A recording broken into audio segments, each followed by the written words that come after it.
Welcome to Revenue Reinvention, the podcast where we get real about transforming business for predictable success. Earlier, we talked with Dominic Janney, the president of Canon Financial Services. We discussed the importance of modernizing technology for operational efficiency and revenue growth. You'll hear Dominic highlight the need for an agile approach to innovation and his tips for instilling core values. Let's dive in.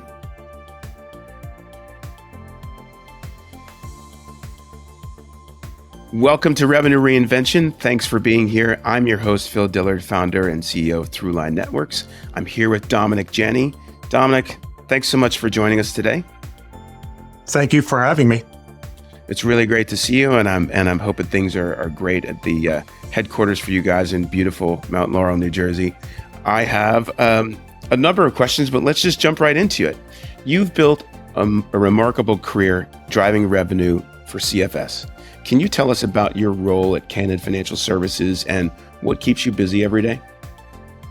Sure. I guess a really good jumping off point was kind of leading up to where I am today at Canon. So prior to that, I was part of a startup financial services company that ended up going public.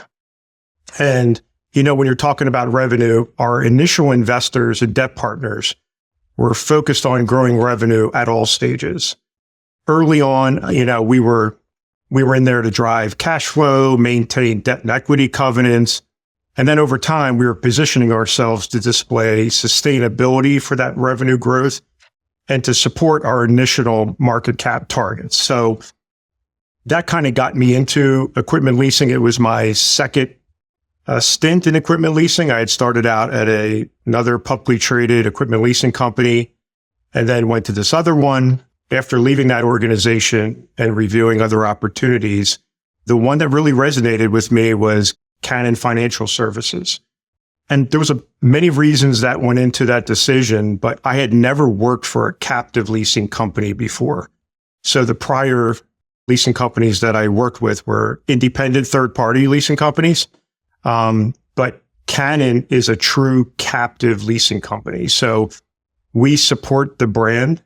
And in all the investigation I did with Canon, it's a worldwide recognizable brand. Everybody knows Canon. Most people know it for cameras and copy machines, but they're heavily involved in security services and medical equipment and a lot of other industries. So when I looked around, another thing that really captivated me for Canon was that in the entire history of their organization globally, they had never had any debt, and they still have no debt. So when you think about working for an organization that is that structured and has that kind of potential behind it, my first charter with them was very simple: help grow the equipment footprint in the marketplace while also growing lease volume along the way. So that's what really drove me over to Canon. Super. So that sounds like there's a real interesting difference by being a captive versus being a third party. Can you talk a little bit about what the unique benefits are of being the captive? Yeah, sure. As a captive, we really are the leasing company for all Canon branded equipment. So we handle everything within the States. But when you think about it, whether you're a direct Canon sales organization or an indirect sales organization, there's many independent dealers who are Canon authorized to sell Canon product. And our job is to, behind the scenes, help them get their customers financing to move equipment into the marketplace. So it really runs the gamut. I mean, we work with copier dealers, both direct and indirect. We work with the medical division, camera division. We worked a little bit with the industrial group. So it really gives a diversification of equipment types and a diversification of equipment leasing in the marketplace. And you really have to gear your product, your leasing product, to whatever the customer's needs are. So we are a wholly owned subsidiary of Canon USA. And with that, the charter is really simple. We try to make sure and maintain helping Canon put more footprint into the marketplace. So that knowledge internally about the breadth of the products and the culture of the company and the leadership styles helps you work across boundaries and deliver financial solutions that are optimized for the types of companies, the types of clients you serve inside the company, if I'm hearing you right. Can you share a little bit about a pivotal moment or a challenge from some of your early days that shaped your approach to doing this work and being prepared for this role? Yeah, I think the one that resonates and the one that's talked about, at least inside the four walls of CFS most often, is what has happened with CFS over the last 10, 12 years with regards to our independent dealer network on the copier side. When I arrived at CFS, it was a very undervalued piece of the business, very stagnant. Not a lot of attention was paid to those dealers. As a matter of fact, I think the initial thought was if they were to give us their business, great. If they did it, that's fine too. They could make their own decisions. We put a lot of time and attention into that particular area because early on, the thought process, at least for me, was if they are a Canon authorized dealer, we should do everything possible to ensure that we are helping them win business and increase their sales and marketplace as well. And, happy to report, I think the proof is always in numbers. Over the last 10 years, we've been able to increase that new business volume by about 208%. So huge increases from then to now. And I think if you were to talk to the independent dealer network of Canon, they would say that Canon Financial is a very valuable partner in their daily sales. Super. I mean, that actually answers a big question that I had when I said, why does somebody you serve, why do they need CFS? And I think you've answered that pretty well. And it helps me actually dive into the main discussion where we talk about the art of predictable pathways for revenue. So I understand, especially from those things you've been saying recently about modernizing technology for operations, that it's a critical part of being able to execute on revenue growth. And I actually wanted to take a quote from you and give it back to you in something that I read recently that I think is a great anchor point to start this conversation. You said, as an equipment finance executive who's recently overseen the transition to a modern equipment finance platform, I'm here to underscore the benefits of taking the leap.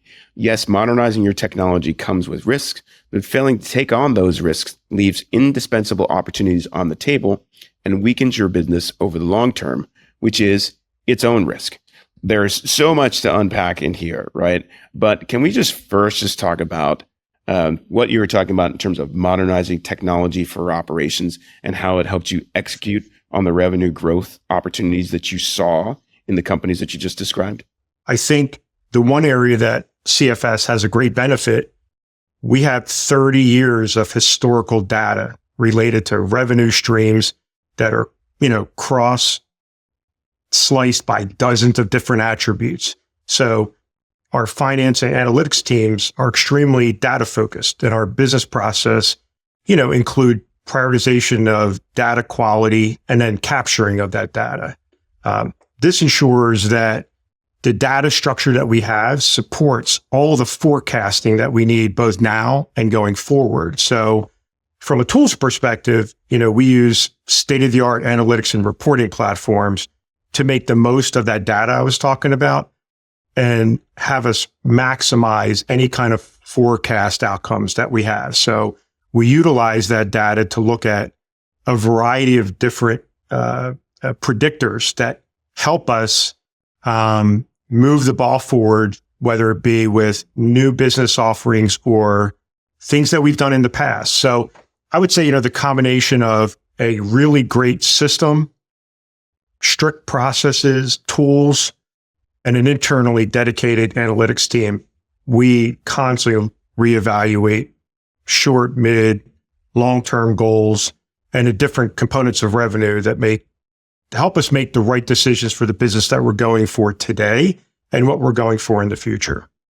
That's got to be a pretty dynamic conversation too, because there's a breadth of different products that you're supporting, a breadth of different businesses and categories that you're supporting.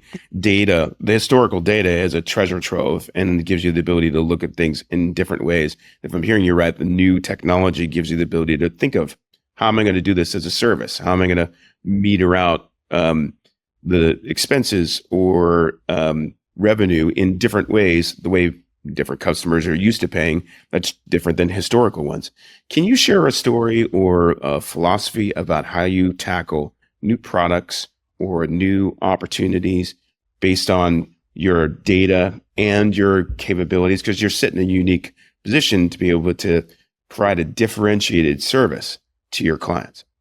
Being that we are a support function for all of these individual sales channels, I think the first leap of faith that we need to make is that we work consistently with each of those sales groups, because we also have to understand where they're going. So being a part of their weekly or monthly meetings, meeting with them quarterly on future goals, understanding new products that are going to be developed or hit the marketplace maybe sometime in the future, right? And building what we think would be the right product for introduction and launch of that product. And then how do we modify that product over time? We have different committees. We have a committee that thinks about and talks about nothing but pricing and promotion.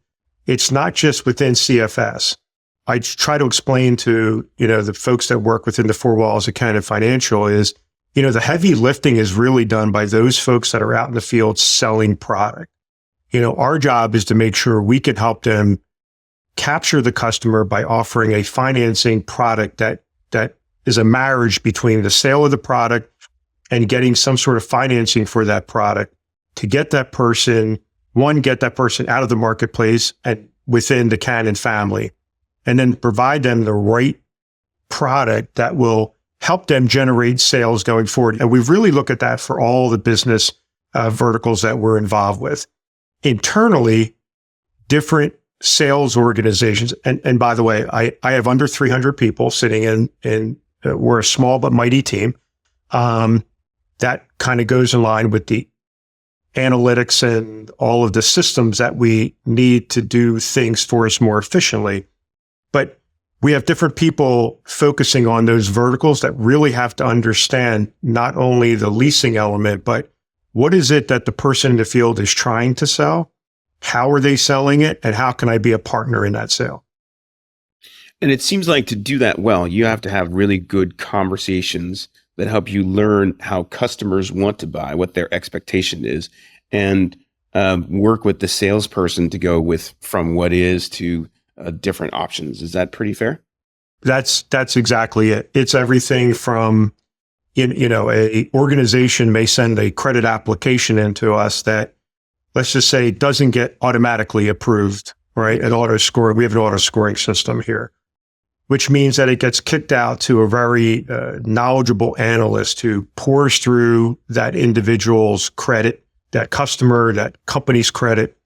And in tandem with the sales company, on many occasions, especially on larger transactions, there's actually a call between the CFO of that organization, the salesperson, maybe the head of IT of that organization, and CFS. And we're asking the questions to get comfortable with the credit. But again, that's part of what being a captive is all about. We're part of the Cannon family. Our charter, pretty simple, put more Cannon product into the marketplace. So that is a little bit different than my past life as an independent third party. We were kind of agnostic to the manufacturer, the dealer. It didn't matter.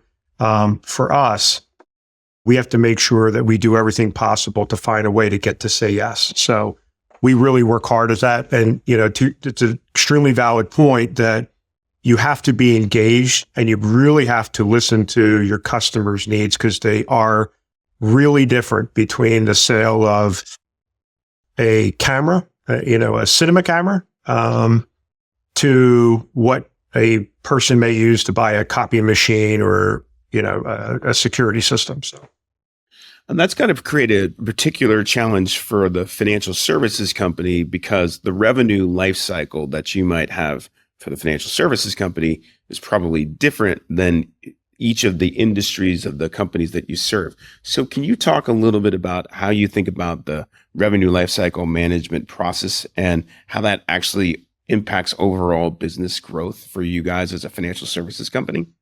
Are you talking about like value of the initial transaction go from the beginning, from inception to the end? I think of it as the revenue life cycle from the relationship with a company or a customer over a certain period of time, right? Yep. I think in both cases, you're thinking about optimizing revenue for the financial services company, but it's a very different thing if you're a little bit of a transactional third party who's kind of agnostic. You might have a limited set of products that you're trying to optimize versus as a captive, you're trying to do more things that help with a bigger mission. And it probably changes the approach for how you think about the revenue life cycle.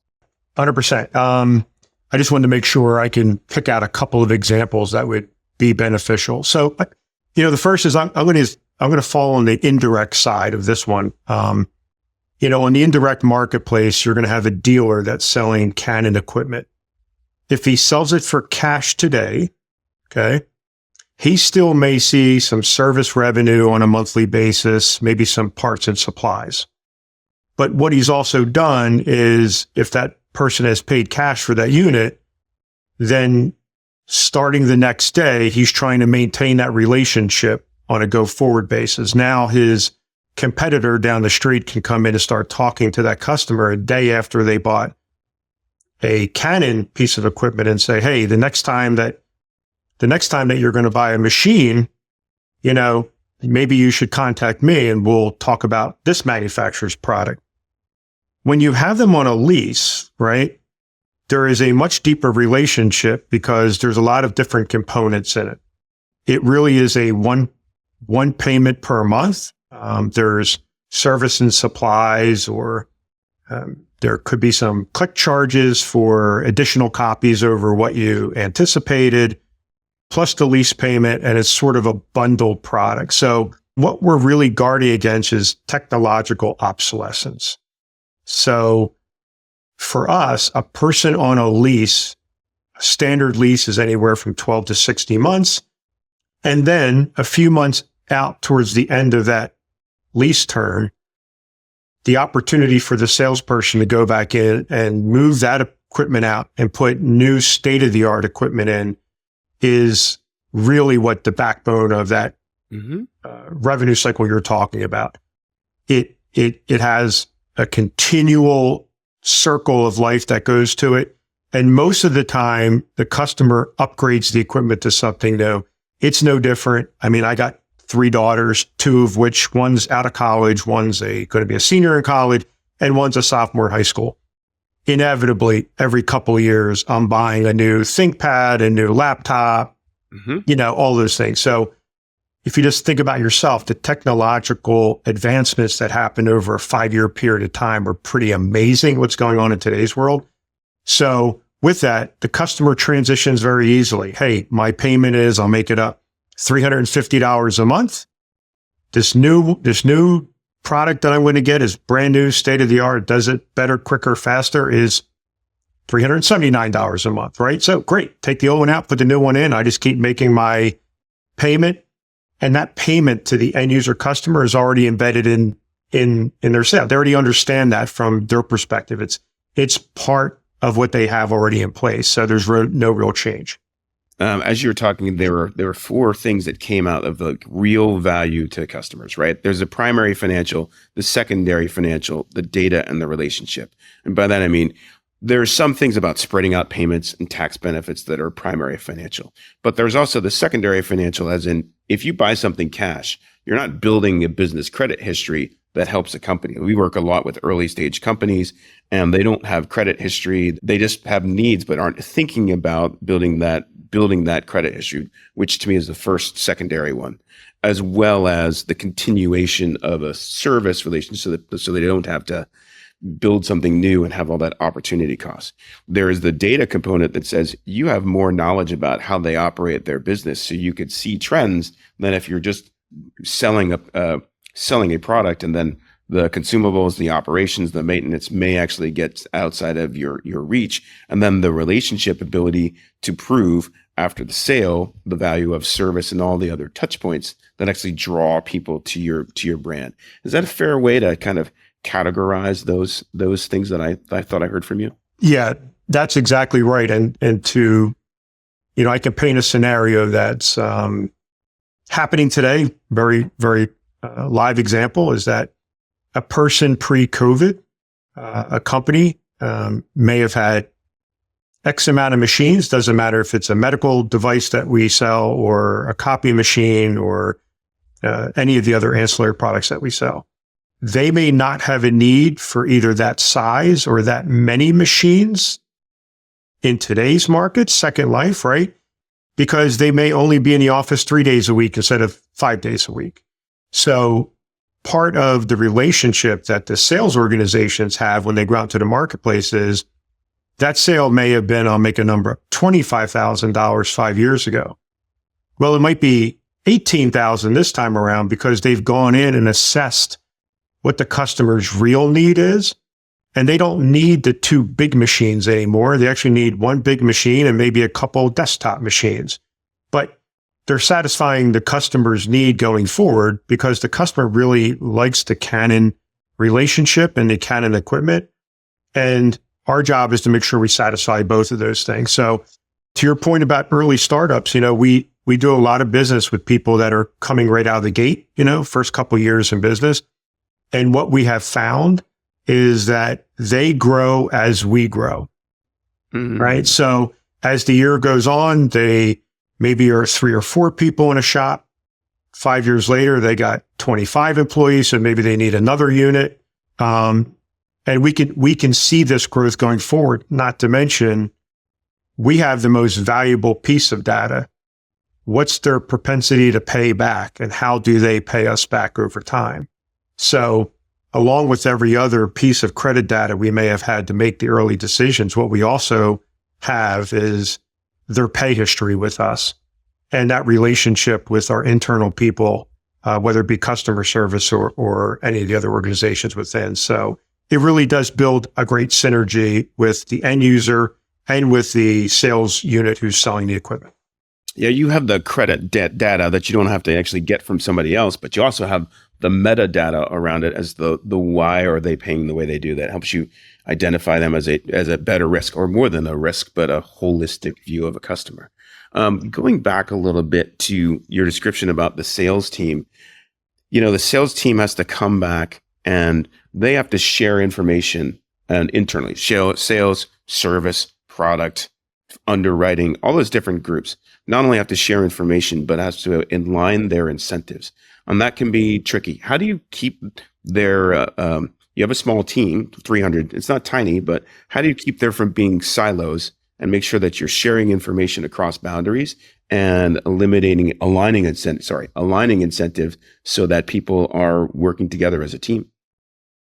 Sure. So, all of the support groups, other than our sales support units, work on everyone's products, whether it be, I'll use our credit team as a great example. So when credit applications get submitted, most of the time it goes into our proprietary scoring system and it accumulates all this data and spits out either an approval or it pushes it off to either a pended application or, small amount of deals that are just declines. We can't approve that one particular customer.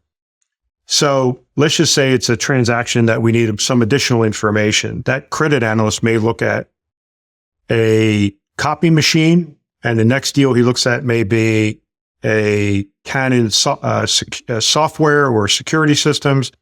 The next may be a piece of medical equipment. So all of the supporting groups within handle the entire platform of transactions. It's only small dedicated teams, and there's only a small amount of people, less than 10% of the overall organization has specific contact with either the direct sales units or the indirect sales units within Canon. And their job really is to be the quarterback. So their job is to, our internal rate, they're to run around the building with their hair on fire, trying to get people to get back to people in a timely manner if need be, or get an application approved. And the reason that they're structured that way is those needs for each of the sales units are different. Some sales units need a lot more hand holding when it comes to application process. Others already have the application filled out, the lease documents generated themselves. So, and we align ourselves with those sales units because, as a competitive industry, we also internally have very varying systems, different systems, so that a person working on the direct side has no access to the indirect side, and the indirect side has no access to the direct side. And that's because of the marketplace we're in. It's not very common, but once in a while you'll have multiple sales organizations going after similar customers, right? So we just step back. We're Switzerland. All we want to do is get the deal approved and make sure Canon wins the transaction. But that being said, we have to make sure that we work independently with each of those organizations. And so those sales channels internally are very structured, and there's no information that's shared in between those groups. And that seems like another point where you need the systems to be able to be flexible. So you're minimizing the amount of workarounds and maximizing the ability of people to operate inside the system so that they could share insights. You talked already about the transition from your old system to the new system and taking advantage of this data and the collegiality of your team. Can you describe a little bit how you see the role of technology evolving in revenue lifecycle management, like innovations you'd be excited about, or those things you could think that could help you move forward even better into the future as companies try to manage their revenue streams? The new system has allowed us to venture into other areas. Mm-hmm. An example of some other areas that we've ventured into, and this is sort of in line with our system and maybe a bolt on to the system, but inventory finance is another one. People also use the phrase floor planning as an example. So we're able to go into independent dealers in a variety of equipment, whether it be cameras or medical or copiers, and allow them to get inventory into their warehouses, then do a sellout, right?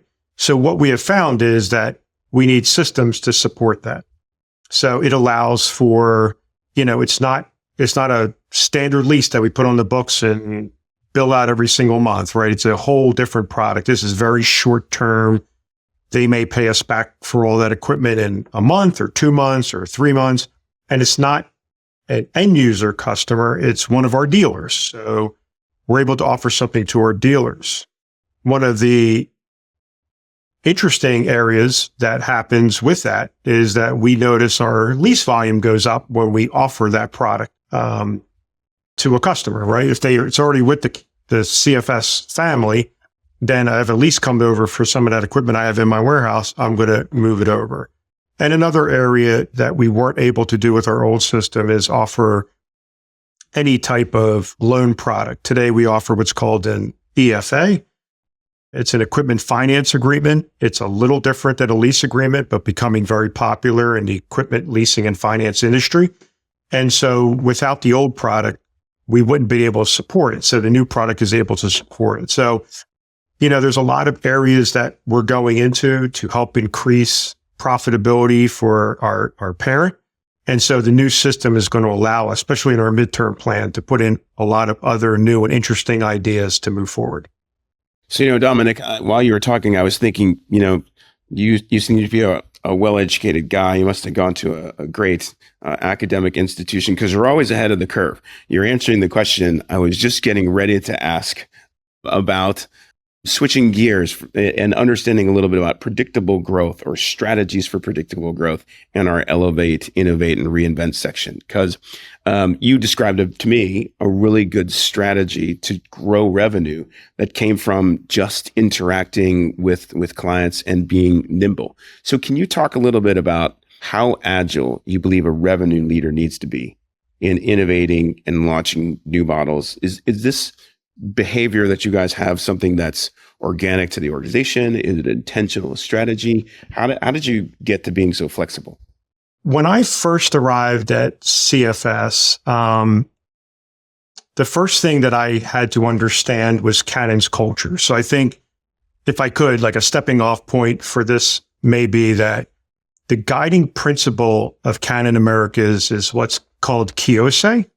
The Japanese phrase called Kiyosei. And simply put, it's all people, regardless of race, religion, or culture, harmoniously working together. You know, when you have this as the foundation, it really does allow for everyone to have a voice, and it really does foster ideas and innovation. Past life, you'd put together a midterm plan, and if it never came to fruition, you just did another midterm plan. But, you know, we do here at CFS, we really challenge ourselves to say, what is the organization going to look like in 3 years? What's it going to look like in 5 years? And we put a real emphasis on midterm plans. As a matter of fact, anything internal that we do, I like to say, if we're doing a project, we need to really account for the ROI on that project. So if we make something or we create a new product, we have to keep looking back and saying, you know, what was the profitability of that product? Because behind the scenes, as you know, any system that you put in, any process that you change, there's man hours, there's a lot of time and attention behind the scenes. So we use the midterm plan as a way to really utilize employees and get ideas on how and what products we can have. In addition, when we do a midterm plan, we are reaching out to all of our channel partners and we're asking, what is your midterm plan? How much do you think you're going to grow in the next 1, 2, 3 years? So we use this as a foundation, and then we challenge the organization to improve, whether it be servicing capabilities, or it might just be challenging the status quo. You know, you hate the thing that most people don't like hearing is, well, that's just the way we do it. So we try to steer away from that as much as possible. And I think what we offer today is good, but I don't believe in any way, shape, or form it'll last forever, right? So I know our competition is always looking for ways to take our business, and we're doing the same thing. So we really try to stay focused on new ideas and products. And I think the one area, if I could pinpoint one, where we do a pretty decent job is we do reach out to our channel partners often and try to understand what their needs are. Or something as simple as we just redid our dealer portal, which is a portal that our independent dealers go into. They can submit applications. They can look at their portfolio. They can understand when a lease is coming up to term so they can get a sales rep out in front of it. So when we updated that, our head of IT made sure that we had some independent dealers helping us along the way. As an extra step, when we're showing everyone the new dealer portal, we're making sure that we let them know, hey, I just want to let you know that, you know, this organization, which they know as being part of the Canon family, helped us with this. Or if we're up at a big dealer meeting, we make sure we thank them for helping us with this process. And the buy-in becomes automatic because it's not something CFS made and is pushing at the independent dealers. It's the independent dealers saying, here's what we really need. We want you to be great, and here, let us help you and give you information and something as simple as the ease of use or how they can access information. And I think we do that with both our direct and indirect pretty often and pretty consistent. Because as I said in the beginning, those are the ones going out on a daily basis and getting in front of customers and having to sell that customer on Canon and have them buy. So we have to be the best support group that we can. And, you know, I just think if nothing else, utilizing outside sources, get as much information from dealers as you can, make them feel like you are, and be realistic about it. We are their leasing source. I always tell them, we are no different than a car dealership. You sold the car, you're walking down the hallway and handing it off to the finance manager. That's who CFS should be to you as a Canon entity. So as an independent dealer, you should feel like we're part of your organization, trying to help you close business. And with that, I mean, I would love to keep this conversation going, but I need to respect your time and we need to wrap up. So before we let you go, I just want to ask, where can people find you? And is there anything that you'd like to share or plug before we go? I guess you can find us at www.cfs.canon.com or the Canon Financial LinkedIn page. And if you're in the Philadelphia marketplace and you're close to Mount Laurel, New Jersey, and you're looking for a great place to work, we do outreach in the community. We have a program called WIL. It's Women in Leadership Levels, where we focus on those needs within our organization. And it's just it's a great place to work. And if nothing else, you're also attached to one of the most recognizable name brands in the world. And a Canon culture that is just really, really remarkable. I'm certain that people who would choose to invest some of their time working with you will not be disappointed. It sounds like a great organization and run by a great guy. We really appreciate you sharing some time with us. Thank you so much, Dominic, for joining us today. And thank you, listeners, for tuning in to another episode of Revenue Reinvention. You can also watch these episodes on YouTube. Find us at Revenue Reinvention and subscribe on your favorite platform. And we'll see you next time. Thanks so very much, Dominic. Thank you. Revenue Reinvention is brought to you by Accenture in partnership with Conga. Discover how Accenture and Conga are reshaping the landscape of revenue reinvention. Their unique collaboration merges Accenture's deep transformation expertise with Conga's market-leading technology solutions to redefine effective revenue lifecycle management. Together, they're not just facilitating growth, they're engineering it. Join them in this journey towards sustainable and scalable growth.